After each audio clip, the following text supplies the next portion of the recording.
अगर मैं आपसे एक लिस्ट बनाने को कहूं कि बताइए आप हर रोज कितने केमिकल्स खाते हैं, तो बता पाएंगे? रिसर्च के अनुसार इंसानी शरीर के अंदर 300 तरह के सिंथेटिक केमिकल्स पाए गए हैं। यहाँ तक कि पैदा होने से पहले ही कोख में ही बच्चों के शरीर में ये केमिकल्स पहुंच रहे हैं। पता है कैसे? अपनी केचप की बोतल उठाइए और पीछे इंग्रेडिएंट्स लिस्ट पढ़िए। आपको कई तरह के नंबर्स देखने को मिलेंगे और इनके आगे लिखा होगा acidity regulators, stabilisers, preservatives, thickeners, synthetic food colour. इसी तरह biscuits, chocolates, chips, bread, basically हर वो चीज़ जो पैकेट में आती है, हर उस चीज़ की इंग्रेडिएंट्स लिस्ट पढ़िए तो आपको जवाब मिल जाएगा। नमस्कार, मैं हूँ ईशा, आप देख रहे हैं सेहत टॉक और आज मैं आपको बताने जा रही हूँ कि सिंथेटिक केमिकल्स कैसे हमारी जान ले रहे हैं।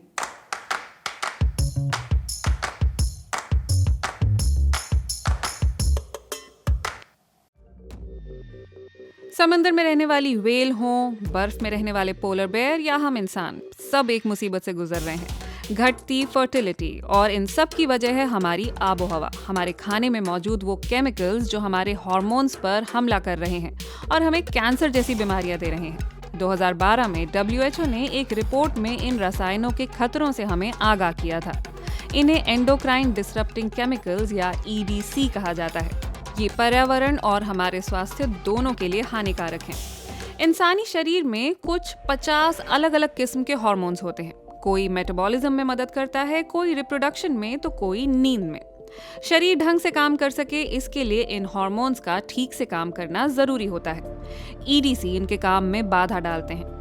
वैज्ञानिक कुछ 1000 EDCs के बारे में जानते हैं। इनमें से एक है बिस्फेनॉल A, जो कैश रजिस्टर रसीट्स और खाने के कैंस की कोटिंग में इस्तेमाल होता है। दूसरे हैं PCDDs, ये प्लास्टिक की प्रोसेसिंग के दौरान पैदा होते हैं। ये केमिकल्स हमारी फूड चेन में और इस तरह से हमारे शरीर में दाखिल हो चुके हैं। और भी हैं थैलेट्स, ये भी प्लास्टिक में मौजूद होते हैं, खासकर बच्चों के खिलौनों में। थैलेट्स के बाद नंबर आता है पैराबेन्स का, जो कि कॉस्मेटिक्स में और हमारी टॉयलेटरीज में मौजूद होते हैं। फिर हैं पेस्टिसाइड्स, इनमें भी EDC होते हैं। दूध के कार्टन, पैकेज्ड फूड की पैकेजिंग, क्लीनिंग एजेंट्स, डिसइंफेक्टेंट्स, ये सब भी इन रसायनों से भरे हुए हैं। कई शोध ये साबित कर चुके हैं कि 1973 से 2011 के बीच पुरुषों में स्पर्म काउंट 52% घट चुका है। वैज्ञानिकों का मानना है कि सिर्फ लाइफस्टाइल में बदलाव इसकी वजह नहीं हो सकता। एग्जैक्टली किस केमिकल से कितना बुरा असर होता है, ये कहना भी आसान नहीं है, क्योंकि ऐसा नहीं है कि हम सिर्फ 2-4 EDCs के ही संपर्क में आ रहे हों। इसलिए अब कॉकटेल इफेक्ट पर रिसर्च हो रही है। इस रिसर्च में हिस्सा लेने वाले सभी लोगों के यूरिन में केमिकल्स मिले हैं और इनकी मात्रा सामान्य से 17 गुना ज्यादा पाई गई है। रिसर्चरों का मानना है कि इस वजह से लड़कियों में प्यूबर्टी 9 महीने पहले शुरू होने लगी है। गर्भवती महिलाओं पर भी इसका असर होता है और उनकी कोख में पल रहे बच्चों पर भी। रिसर्च में देखा गया है कि इन रसायनों के संपर्क में आने के कारण बच्चे बहुत देर में बोलना सीख पा रहे हैं। EDC का सबसे बुरा असर छोटे बच्चों और कोख में पल रहे भ्रूण पर पड़ता है।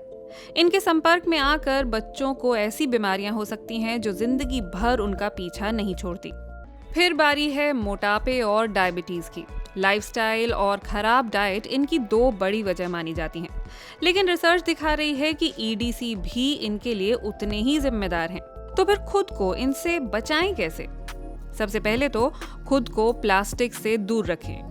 दूसरा, कुछ भी खरीदने से पहले इंग्रेडिएंट्स लिस्ट जरूर पढ़ें। वो खरीदें जिसमें कम से कम इंग्रेडिएंट्स हों। हाँ, ये काम थोड़ा मुश्किल है, लेकिन अपने हार्मोन्स को बचाना है तो इतना तो करना ही होगा। उफ, ये हार्मोन्स। हम अक्सर लोगों को ये कहते हुए सुनते हैं कि पहले के ज़माने में ये बीमारियां नहीं हुआ करती थी, वो नहीं हुआ करता था। पहले प्रोसेस्ड फूड इंडस्ट्री नहीं हुआ करती थी। खाना पूरी तरह घर पर बनता था।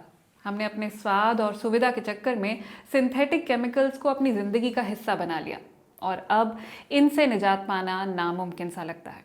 फिर भी आप इनसे दूरी बनाने की कोशिश तो कर ही सकते हैं।